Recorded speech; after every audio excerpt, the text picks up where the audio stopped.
Hello students, welcome to maths vision institute. देखो, आज हम दो फंक्शंस के कंपोजिशन के बारे में स्टडी करेंगे। सपोज हमारे पास दो फंक्शंस हैं, उसमें से पहला फंक्शन है f which is from set a to set b and there is another function g from set b to set c। ठीक है। अब देखो यहाँ पर जो हम ऑब्जर्व करेंगे एक चीज़, वो क्या है कि इस फंक्शन का जो कोडोमेन है वो इस फंक्शन का डोमेन है। ठीक है, तो इसका कोडोमेन और डोमेन कॉमन होना चाहिए। तो अब इन दो फंक्शंस के कंपोजिशन को हम कैसे डिफाइन करते हैं, उस कंपोजिशन को हम डिनोट करते हैं g ऑफ f से। ठीक है, and it is this function is from set a to set c। इस फंक्शन को हम कैसे डिफाइन करते हैं, सेट a से सेट c में।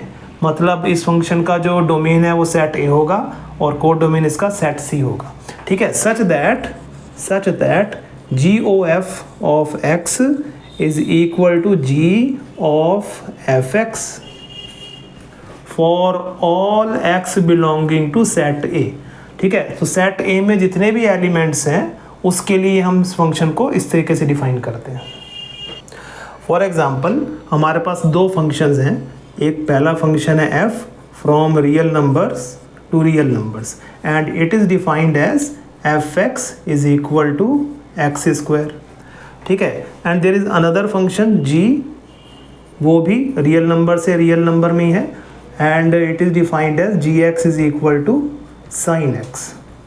ठीक है, अब अगर हम इसका कॉम्पोजिशन निकालना चाहें, g ऑफ fx जो कि किसके इक्वल है, g ऑफ fx के इक्वल।